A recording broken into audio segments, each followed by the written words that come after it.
The last oxygen harvester on the moon hummed a lonely dirge into the silent sea of dust. For 50 years, it breathed for a dying Earth, condensing trace gases into a thin, vital stream of air. Its sole custodian, engineer Elara Vance, was the last human for 250,000 miles. She wasn't tending a machine, she was performing a vigil. Earth was now a shrunken, brown-stained marble. Artemis 1's stream was the final thread, and her mission log was a countdown to obsolescence.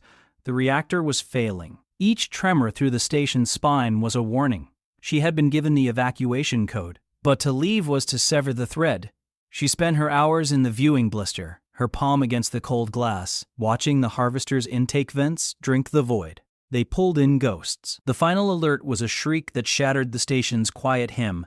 Catastrophic burst imminent. The reactor would breach in minutes. Protocol pulled her toward the hangar and the single-seat lander. She reached the airlock. The blue launch button glowed. Earth waited for her report of failure. But her hand froze. She looked back. A status light pulsed. Thump, thump, like a heartbeat. It was the sound of the last breath being born. To save herself was logical. To save the breath was a prayer. She made her choice. She ran not away, but deeper in, toward the reactor core. Alarms became a deafening chorus.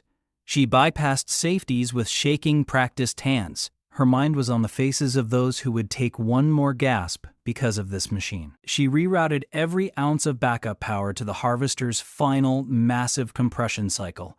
She was giving the reactor a purpose for its death. One last great exhalation. The compression sequence engaged with a deep tectonic groan. The entire station shuddered.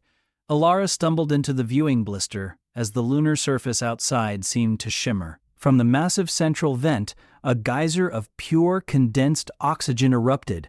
Not a stream, but a river, a silent, glorious fountain against the stars. It was a breath given back, a final, magnificent sigh. The burst of light from the core breach filled the blister. There was no fear, only a profound quiet. As the shockwave hit, Elara saw it, the immense, glowing plume. A temporary, beautiful atmosphere around the moon, a halo for a graveyard. The thread was not severed, it was woven into a bridge. And for a moment, in that radiant, silent explosion, the moon breathed. And it was enough.